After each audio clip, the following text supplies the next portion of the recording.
the teacher started asking these questions. It's like, why do people give to charity?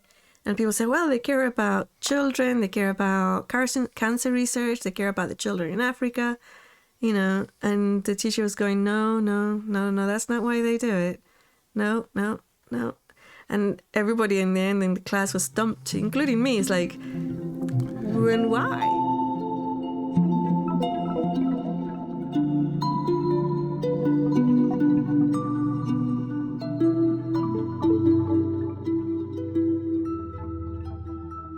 Welcome to another episode of Driving to the Res with your favorite hosts, Larry and Inelia.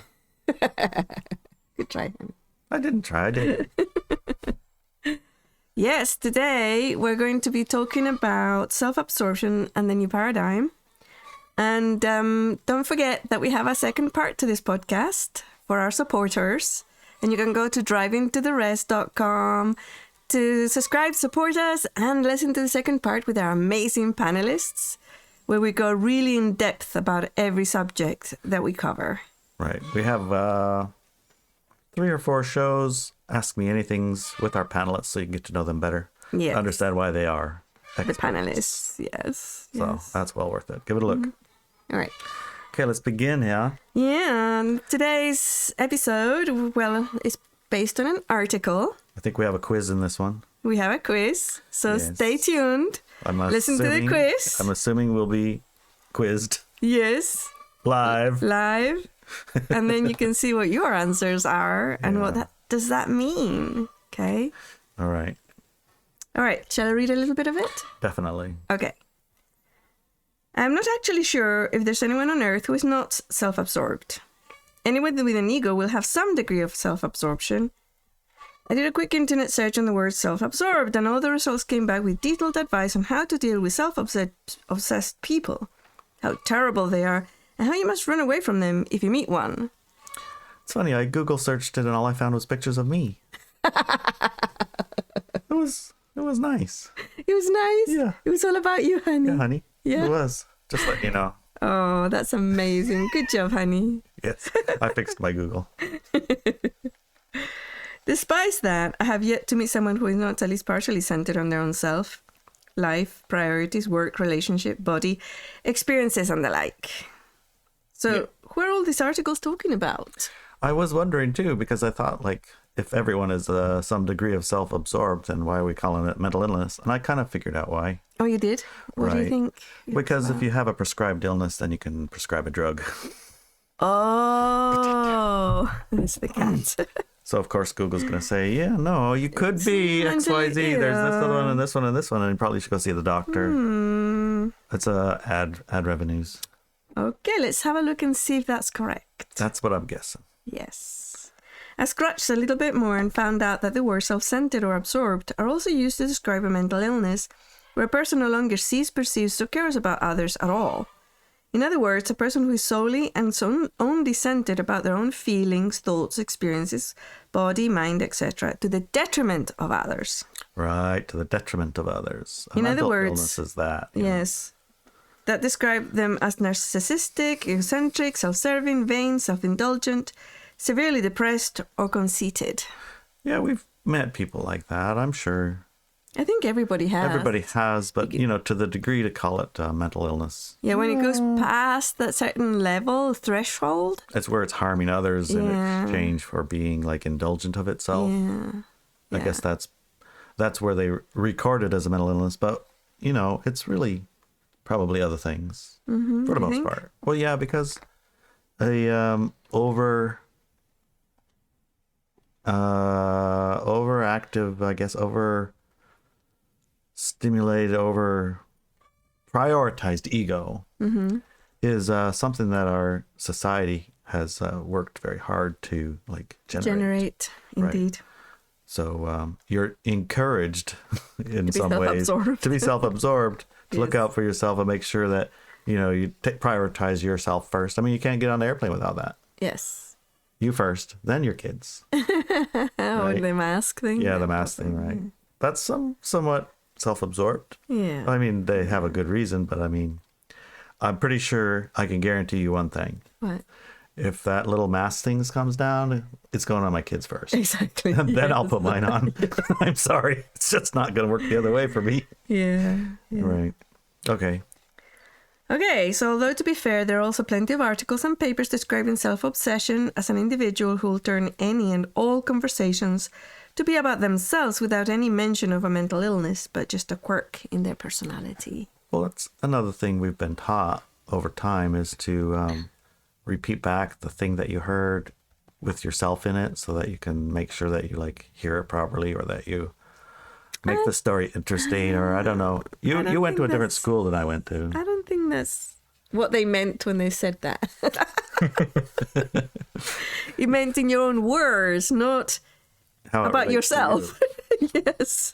Well, repeat that back in your own words doesn't mean make it about Larry. Well, it sure does. No, it doesn't. I just listened and it just said make it about yourself. I just said that. All right. The way I understand it is that to some degree relating experiences. So, honey, I have a question for you. Matched. It seems to me that you're very much identifying yourself with a self-obsessed person. I don't know. We'll take the test and find out. I'm just saying. Yes. So it seems to me like you're very much identifying yourself with a self-obsessed person. So what kind of person can you live with when you're self-obsessed? I don't know. Huh? I don't know. Someone who isn't? Right. Okay. Good match. What happens if you hook up with somebody who's also self-obsessed? Absorbed? Then you probably have competing absorptions. Yeah.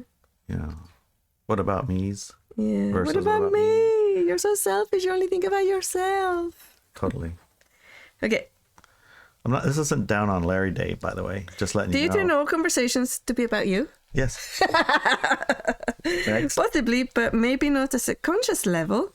And probably not exclusively, but perhaps yes, exclusively. Let's try a test. Are you ready for the test, honey? First of all, that was the first question of the test, right?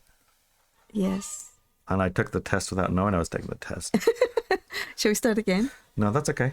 Okay. It's fine. It's fine.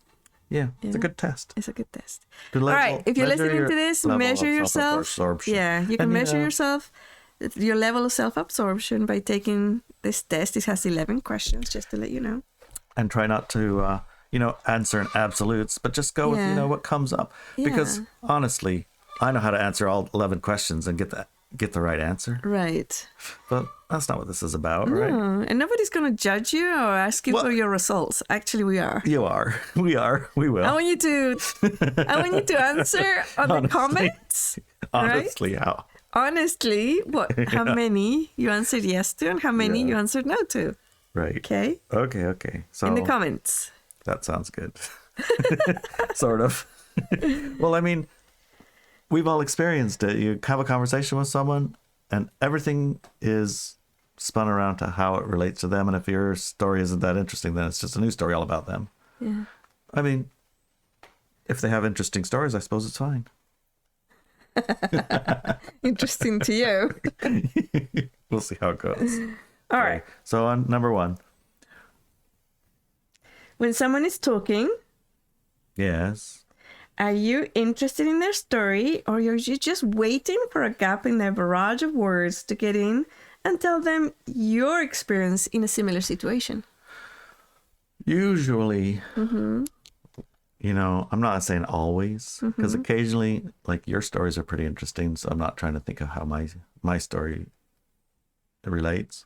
But usually, people's stories aren't that great, so I'm thinking about my experience of that kind of thing, because my story's better. Yeah. What if I said to you right now, honey, I have a headache? Yeah, I do too. That might seem like a joke, but actually happens every single time. Yeah. Not every single time. Every single time.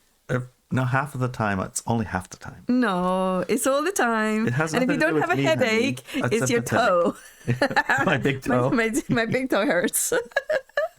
I have empathetic pains, honey. See, he's making it about himself. He's so empathetic. Okay, 2.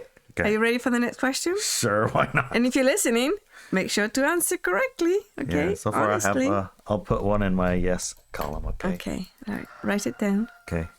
All right. Remember, there's 11 questions here. Okay. 2. Do you ask someone how they're doing so that when they stop talking, you can tell them about your day? Well, does anybody really want to know how they were doing, how their day was? Yeah. People ask that? Yeah. Just to actually hear what their day was like? Yeah. I didn't know. Okay, that's another one. I thought it was just a thing you say so you could talk about yourself. Okay. You know, something really funny happens on a regular basis, actually. Yeah. I asked Larry, hey, Larry, how's your day? And he tells me, about 2 hours of his day. And then at some point, he stops, looks at me, like very, very, like focused. And he says, and how was your day, honey? Yes. Well, apparently you're supposed to do that too. It's in the direction somewhere. And I'm like, why are you asking? I'm interested, honey. I really want to know. And then I go downstairs and start clattering pants while you talk. Yes. What'd you say? What'd you say? Can't hear you. Get down here. Wait, I'm busy. I'm coming upstairs. Hold on. A minute. Hold on. Okay, 3. So did you answer that? Oh, Siri, so go away. Go away, Siri. Your Siri wants to take the test. She does. All right, so, number 3. Is everyone around you who opens their mouth to speak tell you extremely boring stuff? I can't say everyone because you don't tell me extremely boring stuff. Yeah. That's why unless I'm telling you about my day. Well, it's not extremely boring.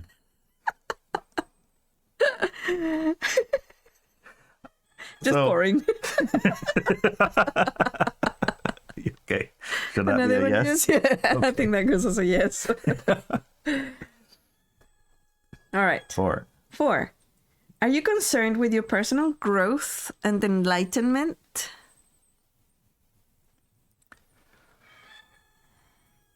Concerned? What does that mean? Are you focused on it? Are you like putting primarily. attention? If I had to say, was it focused on my personal or everyone's or whatever? So it'd be mostly, I could say with this one, growth? We have a little bit of learning to do. No. The podcast that we're doing, I'll admit it's your idea and I'm doing it, but it's for everyone's growth, but mostly mine. Okay. That's a yes. 1, 2, 3, 4. I'm doing good. Yeah. All right. And some people might think this is a trick question, right? Because it's your, but it does say your personal growth and enlightenment. And I think Larry gave you enough hints here to show you a different path to enlightenment. Okay, number 5. Are you a lone wolf? Yeah. I love to be a lone wolf somewhere and say, geez, it'd be nice if somebody was here to share it with, but I didn't bring anybody, so. 5. Okay, 6. Did you try the whole service for others gig and found it to be BS and figured you had to take care of numero uno first? Oh, yeah, definitely. Yeah? Mm-hmm. Yeah, because the other one, it would just turn you into a soggy pile of turds, I guess. Oh my God. You have a given until you can't give no more. And then you have to give some more anyway. And then you do some more, and then you do some more. And somehow at the end of that, you're supposed to feel like, great, but most everybody blamed you for everything that you did to help them. So, this ain't working. Oh, that feels like a very detailed description of your experience. Do you have an example? Oh, well, one of the things I tried to do in fishing was start a fishing co-op. And the reason for the co-op was so that everyone in the village could enjoy the same kind of benefits I was getting from marketing my fish to better buyers. Yeah, and we're talking about the Macau reservation here. Yeah, and part of the problem was the way that the leases and things were set up for the dock. If you try to sell your own fish, you had to beg, borrow, and steal in order to get your fish off your boat or get ice on your boat. They would just would not let you get ice. They wouldn't let you unload. And you couldn't use a forklift. You couldn't have a tow, and you couldn't, for any price, do it besides leaving your own reservation, driving your boat 12 hours one way. When, you know, it's like, as a tribe, we own a dock, and you can't even use it. Yeah. So I thought if we start a co-op, everyone would have access, and everyone would be, like, able to take advantage of that process. But it turned out I ended up generating a something like about a 90-hour-a-week work job that paid zero. Oh, no. For about 5 years or 4. Oh, my gosh. So it kind of made my income go from, like, maybe middle Tier 3, middle whatever now, like 300,000 or 400,000 a year to literally 10 or 15,000. Wow. It dropped it that much because I was at work doing co-op all dang time. You couldn't even leave it for 5 seconds. Yeah. Yeah, and at the end of it, I got accused of stealing all the money, which I thought was pretty funny since You hadn't gotten I hadn't paid. gotten paid. It's like, oh, that was a good job of me. Stealing all the money for zero, and you know, the tribe took it all back, and everyone was in an uproar and fired me, which is like, Thank God. thank you. Okay, yes, this is actually working out in my favor. Thank you. I didn't know how to quit this job. Now I know. It's yours. Good job. Oh my gosh. Yeah, so you know, the service to others thing, it didn't work out too well for me. But I did learn, you know, service to others. It's not the greatest path. Okay, now 6 is a yes then. Okay, yeah. 7. Okay, 7. Do you feel lonely anytime? Do I feel lonely anytime? Yeah. It's hard to feel lonely when you got Facebook and YouTube, you know? If there wasn't no Facebook or YouTube, probably. But then I got 7 dogs, so that's kind of hard to feel lonely. Yeah. So I guess I could say no. Okay. I got one. One. And no phone. Not lonely. Not lonely. I used to be. Yeah? You did? Yeah. Oh. But you had like 20 dogs and 4 kids and No, I didn't. wife. I only had 1 or 2 dogs. Yeah. And how many cats? This one. But you had kids and wife and friends. Yeah, but you know, if you spend the life of a fisherman, you're not home that much. Oh, okay. And your deckhands were not company? Well, when you're the captain of the crew have different lives. Okay. It's not like you don't hang out with them, because I did, but there was still a relationship difference, you know. Okay. So I was a little lonely, yeah. That was one of the reasons I was concerned about my enlightenment journey. Okay. That kept me not lonely. Okay. Lots of books to read. So it was a yes, but not no more, honey. Okay. Got it. I mean, look around you. How could you be lonely with all these? I know. Everything's. All right. 8. Do you continuously interrupt your loved ones to show them funny, interesting stuff you found on the internet after hours of surfing and scrolling? Doesn't take me hours to find interesting stuff. No? No. I find it right away. Yeah? Right. Yeah, I have a stash of it stacked up so that I can interrupt you right in the middle of writing. So that's a yes. I guess it did take hours to collect them. Yes, it does take hours to collect them. They don't just pop out for free. You have to spend your time. Okay. 9. Do you mostly find conversations about your own life and self to be the most fascinating? I could say no. No? What do you find more because fascinating? my than lone you? wolf takes over that. Yeah? My lone wolf supersedes that. Yeah? I find interesting stories of people's journeys to the enlightenment, or journeys on sailboats, or journeys on trucks in the mud, or you know. Yeah. Do you relate them to interesting. yourself? No, because I don't get stuck in the mud. Oh, excuse And I don't me. sail around the world. Excuse me. So I can safely put that in the no. Okay, good. All right. 10. Have you given all to others and now it is time for yourself?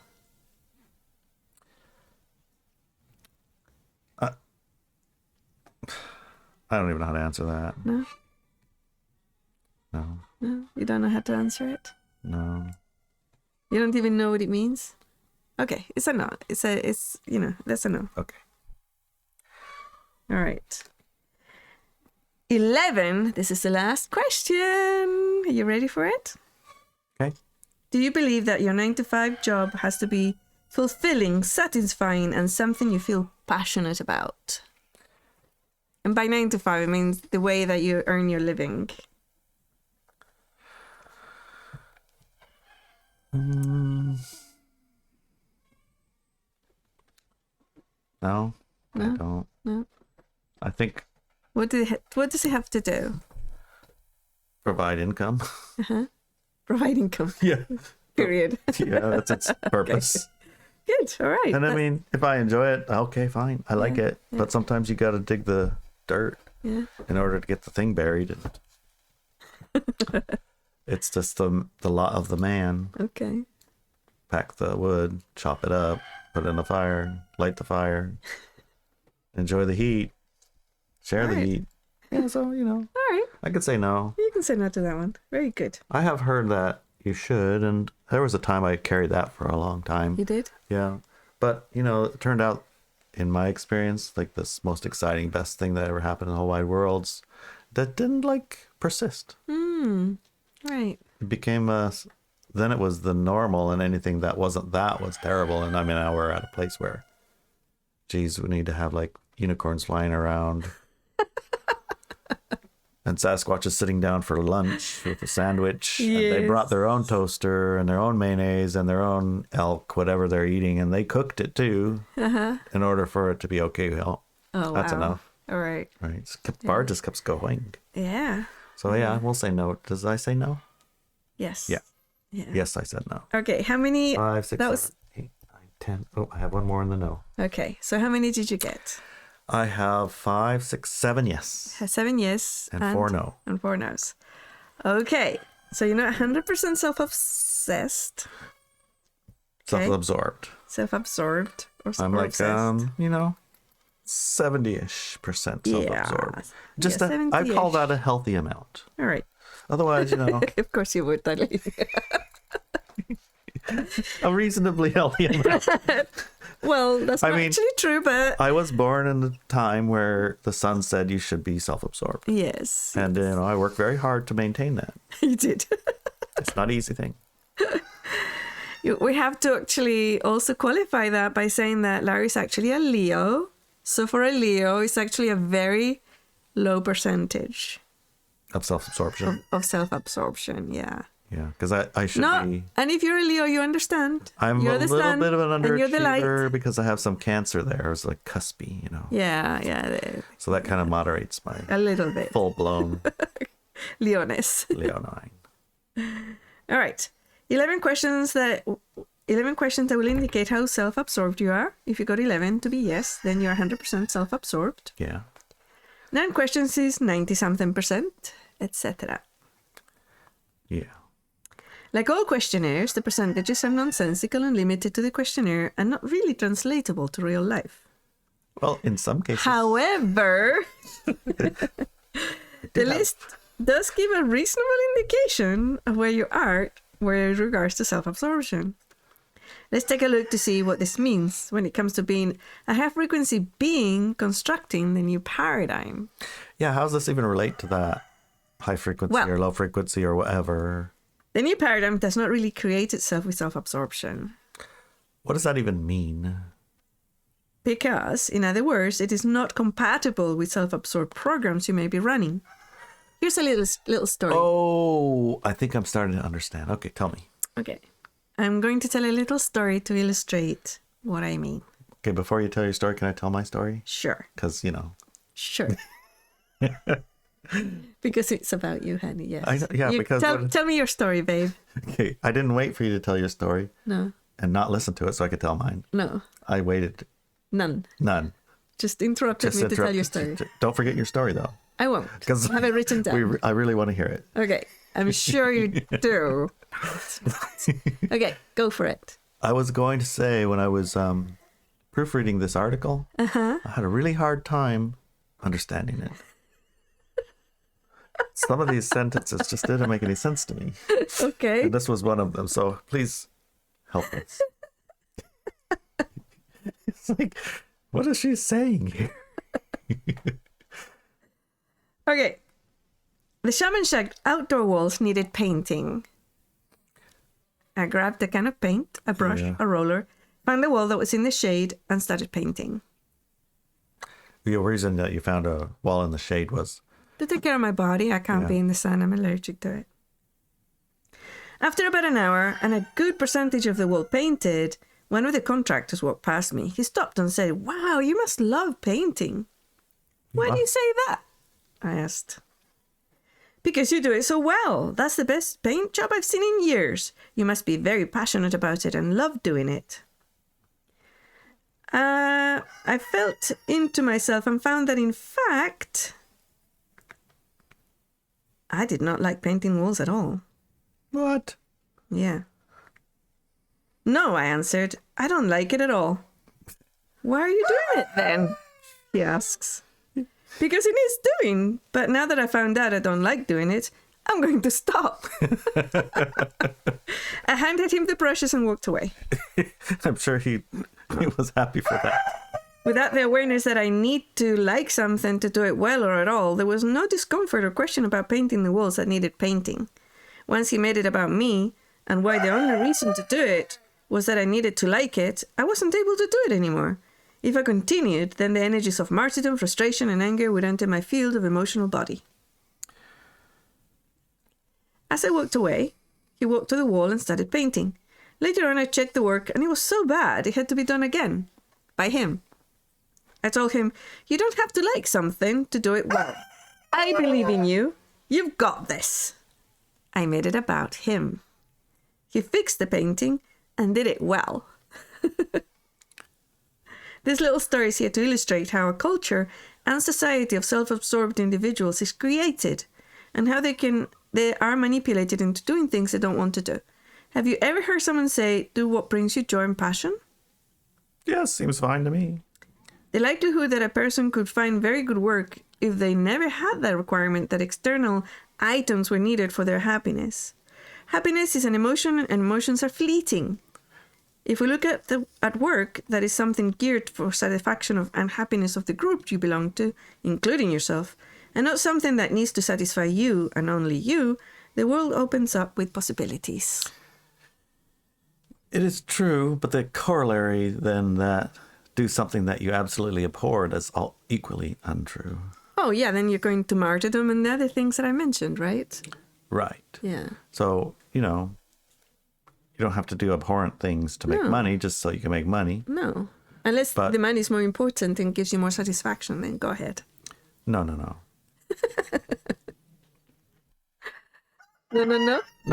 Because there's absolution in the yes side and absolution in the no side. I mean, how about we have some moderation?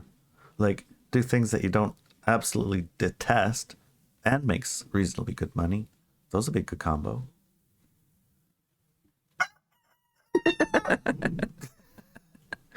That's like, can we answer in the middle between yes and no? I don't think that's going to work. I think that you need to add value more than just it's making money to whatever it is that you're doing. Add value to what you're doing that's above and beyond your own self-gratification. Yeah. Not base everything on your own self-gratification. Yeah. Okay, so when you say it that way, then it does make sense to me.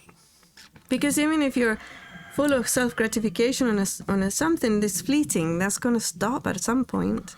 Yeah. And if you don't have larger reasons for doing it, you're going to start failing. Yeah, and it's sometimes... So I have a short example of a little movie I just watched. It's a little, something called, it's like A Red Dot on the Ocean, I think is the name of the movie. Okay. And it's about this 20-something young man who bought he went to volunteer at this sailing place where it took handicapped people for sails. And his job was maintaining the boats, painting them and whatever. And they would supply the money for the endeavor by selling boats that were donated. And then the money from the donations would pay for the good sailboat that would like take the handicapped people for rides and stuff. So his job was basically fixing these broken boats. Okay. Which he kind of liked because he had a super hyper ADHD kind of type mindset, and without things happening, and it didn't care if it was good things or bad things. It's like painting the bottom, whatever. It didn't matter. He needed to be doing, or else he would go like crazy and do bad stuff. Yeah. So it was like his way of staying his butt out of prison, because he went to prison. He went to cell 13. His friend showed up in cell 13, and they were on bed 1 and 5. And then they got out, and 3 months later, he went back. He was in the same freaking cell and the same freaking bed. And then a couple days later, his friend showed back up, and he got assigned to the same freaking bed he was in before, too. And it was like, what's happening here? This isn't good. No. We're going to spend all of our life sitting here, and this is a boring life. Because you can imagine how that is. ADHD and stuck in a jail cell. Wow. Yeah. Destructive. So he started trying to make it a bit more about not just him. And that was his trying the service about others thing. And it did exhaust him a little bit.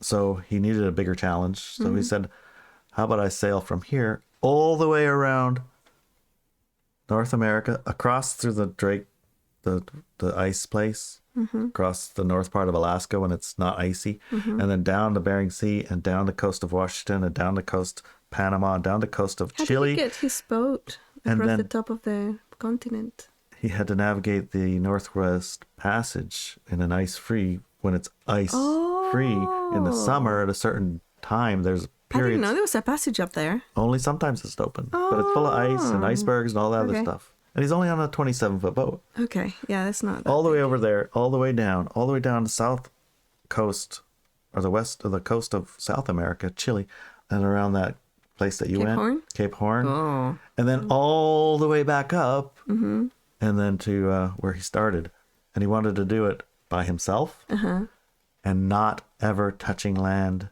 on the way back there. Wow. All the way. Very big challenge, right? Like, that's a massive challenge. Massive challenge. And he wanted to do it to raise money for a foundation, Wow. So he got sponsors and things. Yeah. But his boat, he hadn't actually sailed it till the day he took off. Oh my God. And he wasn't super good at it, but good enough. Did he do it? He managed to make it, yeah. Okay. And when he got back at the other end, he was kind of one of those anti-heroes, because he just spent 300 and some days by himself on a sailboat, doing something that's ostensibly about other people. But when he landed, his boat looks like crap. Everything on there that could be broken, it's broken. And his needs a haircut, clearly. And he's a bit thin. And he was just the same guy as left, Yeah. It was like, now what? And he said, well, now what? Well, now I think I'll go get a haircut. Is that it? That was it. Okay. But since then, he started a new foundation, a new nonprofit where he's doing ocean research, and it has a nonprofit aspect to it, and it's got a nice big giant sailboat that's really, really pretty, and he's doing research on oceans, so he has an excuse to be on the ocean going, and it's a bigger boat, so he has lots of people with him who also have jobs who get paid by it. So he made it a bit bigger, right? So he did learn something, I thought. Okay. He was the ultimate in self-absorbed to start, and he's went to the middle ground. I think he went a little past the middle ground into less about himself. Self-absorption. Yeah. I think you're right. He did a pretty good job of it. Yeah. It's just I'm saying that it's possible. Even the most self-absorbed of us can learn to turn that knob right. And his job that he did, after a while, 400 or 500 days of being all alone on a sailboat, I think the luster of it all wore off and everything breaking, Yes. Jesus, can you only imagine? Can only imagine. Right. Anyway. Yeah, I think that's a good example. Thank you. Right. I'm going to tell you another little story. Okay. Because I was just waiting for you to stop, so I could tell my story. I know it wasn't that interesting for you.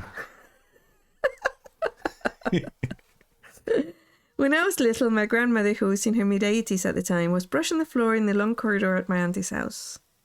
Yes. My auntie walked in from work and asked in a loud voice, "Mom, what are you doing with that brush?"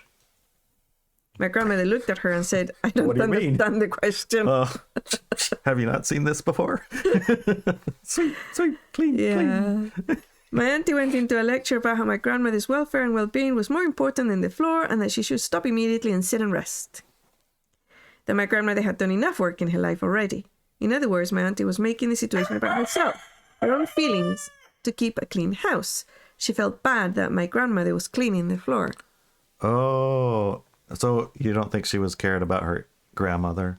Her mother? Yeah, her mother. She was more cared about how it made her feel that her grandma would be sweeping. Yeah. Okay. Yeah, because of what she said later on. Okay. You know? The sad part of this story is that my grandmother did sit down to make her daughter happy and never got up again. My auntie, years later, told me that her biggest mistake in life had been to tell her mother she was not to do work anymore, that her mother had lost her will to live after that had gotten sick after that. Yeah. And she did actually mention that she hadn't thought it through. She was more concerned about how she felt, that she was being able to give her mother rest and a nice chair, Yeah, it's a little bit, it's kind of like that's one of the things, the alibi of a tyrant or something is make it about other people, even though it's about themselves. Yes, indeed. That happens a lot. That does happen a lot. It's like you pretend it's like for everyone's well-being, but it's actually to give you more power, your own satisfaction, or your own. Yeah. I actually learned a little bit about that. Did you? Yeah, in school in England, when we were looking at, I can't remember what class it was, but we were looking at getting to charity. Yep. Right? And the teacher started asking these questions. It's like, why do people give to charity?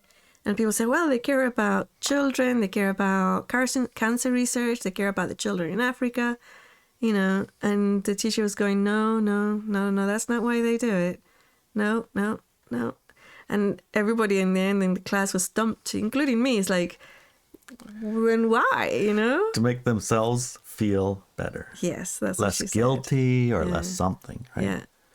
Just to get a hit of, I feel good about myself. I feel good about, I've made a difference. I've made a difference, yeah. And a lot of the ads for these campaigns say that, you're making a difference. And making about the person who gives, not about what situation that's happening. So I thought that was interesting. But yeah, you're right. It's like a lot of people will do things that seem very altruistic, but... That's just their cover story. Cover story, yeah. Yeah. Okay. So you got to watch for that, just saying. Self-absorption is a learned mechanism of disempowerment and highly disabling to a high-frequency society. Okay. And co-creation of the universe. Learn more about it and take steps to moderate or even remove it from your personality, no matter how little you have of it. So key here is you don't make anything about yourself. You just make it about more than just yourself. Yourself included in others. Exactly. Not all about others, not all about yourself. It's you included in everything. Exactly. Yes. Right. Yeah. Which for most of us self-absorbed people can be I remember slightly challenging because it's like when I first talked about the charity thing many years ago. Yeah. Somebody said to me, because it's also like a debt, you're creating debt and stuff when you give things for free and whatever. So they were saying, oh no, I give to my charity and I work at my charity every week and I give them 20 hours. And so am I creating a debt here? So I said, where is your charity? It's in my neighborhood. Does it make your neighborhood better for you and all your neighbors? Yes. Then no, because it includes you. You're part of it. Right? If they said, I send $20,000 every week to somewhere else in the world, then there's some other reason for that person doing that. So it's like there's selfish. That's like on the yes side. There's selfless. That's like the other extreme. And there's something else that includes you and the other. Exactly. The includes self. Yeah. So then you don't create debt and you're not making debts and you're enjoying the fruits and the recipients also can enjoy the fruits and engage and support or whatever they like. So like that's a interesting concept we can chew on for a bit. I think it would be good to have some more perspectives because... Yeah, so I would like to recommend next month's class in focus at ineliabenz.com is called The Hero's Return. Other people call it The Return of the Hero, right? So I've called it both. Yes. So it's one of the other. It's got that name. And it talks a lot about that, about how our energy to want to help is here with us, but how it can be easily hijacked into making things worse for us. It lowers frequencies on the planet rather than raise them. And how do you make sure that you're actually helping yourself and others in this universe to create it into a really light universe? And why is self-absorption not compatible with creating a new paradigm? Because the whole illusion of separation is only useful for the dark side of the light-dark paradigm. Once you remove the illusion of separation, then you'd be able to create a world that is amazing and huge, not limited and tiny, just about the person, you know? Yeah, that does make it for a small universe. It does. I mean, you can only think of so many things about you. Yeah. Yeah. So how about we join our panel? Yes, let's see what our panel have to think about this. Yes. I'm curious. Me too. I want to see how they pass this test. Yes. I'm sure they're going to outshine me because it's about me. It's all about Larry. Yeah. Yes. Let's see how I compare. Yes, let's see how you compare, honey. Okay. See ya. See you in a few minutes. Yes. Yeah. Love you. I love you too, darling.